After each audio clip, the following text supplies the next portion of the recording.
Hello students, आज एक integration से थोड़ा शानदार सा क्वेश्चन लेके आए हैं।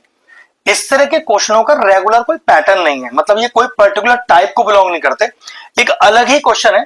और ध्यान रखना है, इस पर्टिकुलर क्वेश्चन में इस लिमिट का बेटा कोई काम भी नहीं है, यहाँ पर कोई प्रॉपर्टी नहीं लगेगी लिमिट की। सिंपल जब फाइनल आंसर आ जाएगा तो मैं 0 से π/4 की लिमिट इंसर्ट कर दूंगा लास्ट फाइनल आंसर में। शुरू में इस लिमिट का कोई काम नहीं, सिर्फ लिखते रहिएगा। अब क्वेश्चन देखकर तो कुछ समझ में आ नहीं रहा, तो क्या करें, जो समझ में आ रहा है पहले वो तो करके देखो।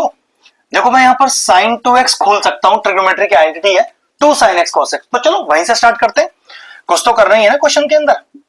तो 0 to π/4 dx whole upon cos cube x under root of 2 तो पहले लिखा है, और sin 2x का formula 2 sin x into cos x।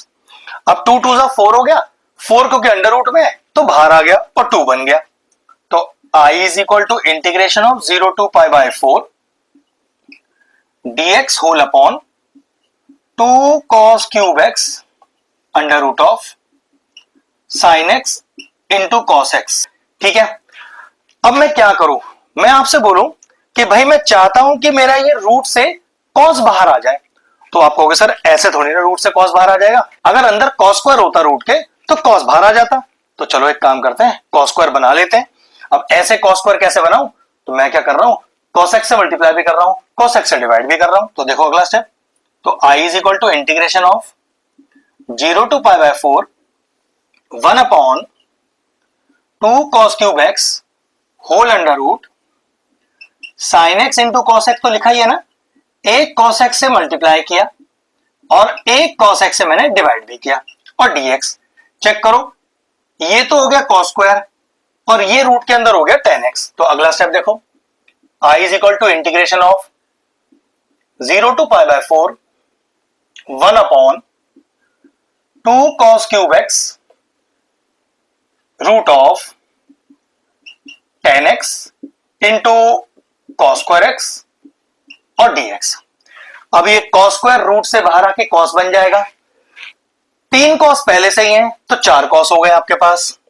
तो I इज इक्वल टू 1/2 को बाहर कर दो, 0 to π/4 1 अपॉन cos की power 4x under root of tan x और dx। कोई दिक्कत नहीं, cos की पावर 4 अगर न्यूमरेटर में जाएगा तो sec की पावर 4 हो जाएगा। तो I is equal to half 0 से π/4 sec की power 4x under root of tan x और dx।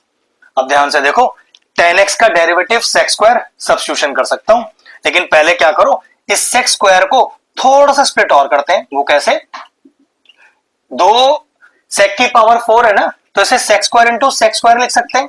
तो एक sec स्क्वायर को sec स्क्वायर रहने दो और दूसरे sec स्क्वायर को 1 प्लस tan स्क्वायर लिख दो बेटा। ये अभी आपको फायदा देगा, अभी पता चल जाएगा कैसे, इंटू dx। अब क्या करो, सब्स्टिट्यूशन मेथड लगाते हैं, let tan x is equal to t और वहां से डेरिवेटिव करो, sec square dx is equal to dt। लेकिन दिक्कत है, ये जो लिमिट है वो x वाली है। अब क्वेश्चन तो मेरा t फॉर्म में चेंज हो गया है, तो भाई लिमिट भी तो चेंज करनी पड़ती है।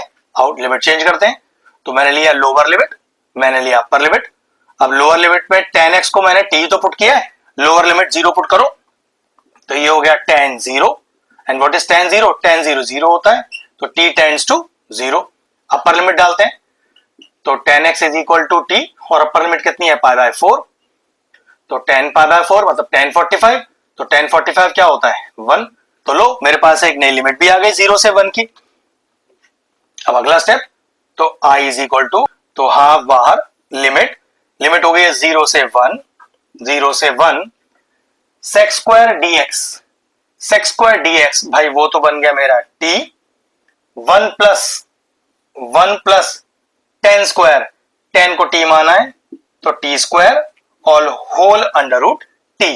अब मेरा क्वेश्चन ये बन के आया, दोनों को सेपरेट करूंगा और इंटीग्रेट करूंगा। चलिए एक बार फिर से लिख देते हैं इसे, तो I is equal to half integration 0 to 1 plus t square upon root t और dt। अब क्या करें, रूट टी को दोनों के साथ सेपरेट कर लेते हैं, तो I is equal to half integration of 0 to 1 upon root t d t plus half integration of 0 to 1 t की पावर 2 अपॉन टी की पावर हाफ और डी टी। ठीक है, क्या लिख सकते हैं इसे? तो I is equal to half integration 0 to 1 t की power minus half d t, और यहां देखो 2 में से हाफ गया, वो कैसे भाई, बेस सेम है, बीच में डिवाइड है, तो पावर सब्ट्रैक्ट करेंगे, तो 2 माइनस हाफ कितना हुआ, तो ये हो गया आपके पास 0 टू 1 टी की पावर 2 माइनस का हाफ, ये हो गया आपका 3/2 और डी टी। नेक्स्ट स्टेप देखिए, तो I is equal to half t की पावर हाफ का इंटीग्रेशन क्या होता है, टी की power minus half plus 1 upon minus half plus 1 और 0 से 1 तक की लिमिट, उधर फिर से प्लस हाफ, फिर वो टी की पावर n का इंटीग्रेशन, तो टी की power n plus 1 upon n plus 1, और लिमिट कहां से कहां तक की है, 0 से 1 तक की है दोनों लिमिट हमारे पास। तो ये कितना हो गया, I is equal to half t की power minus half plus 1 is half, minus half plus 1 is half, 0 से 1 तक की लिमिट प्लस 1/2 टी की पावर 3/2 प्लस 1, तो ये हो गया 2 1 जा 2 प्लस 3 5/2, तो टी की पावर 5/2 अपॉन 5/2 0 से 1। अगला स्टेप देखिए, तो I is equal to half, ये 1/2 जब न्यूमरेटर में जाएगा तो 2/1 बन जाएगा, और टी की पावर हाफ 0 से 1, इसी तरह से 1/2, अब ये 5/2 ऊपर जाएगा तो 2/5 बन जाएगा, टी की पावर 5/2 और 0 से 1 की लिमिट, ये कैंसिल आउट हो गया। तो I इज इक्वल टू, डालिए अपर लिमिट 1 की पावर हाफ माइनस, अब डालिए लोअर लिमिट 0 की पावर हाफ प्लस 2 से 2 ये भी चला गया तो 1/5, डालिए अपर लिमिट 1 की पावर 5/2 माइनस लोअर लिमिट 0 की पावर 5/2। 1 की कुछ भी पावर हो आंसर 1 ही आता है, 0 की कुछ भी पावर हो आंसर 0 आता है, 1/5 बाहर, 1 की कुछ भी पावर आंसर 1, 0 की कुछ भी पावर आंसर 0, तो कितना बचा, I is equal to 1 plus 1/5, जो कि सॉल्व होके कितना आएगा, 5 1 5 प्लस 1 6/5। तो टोटल हमारा जो क्वेश्चन का फाइनल रिजल्ट आया, फाइनल आंसर आया, दैट इज इक्वल टू 6/5।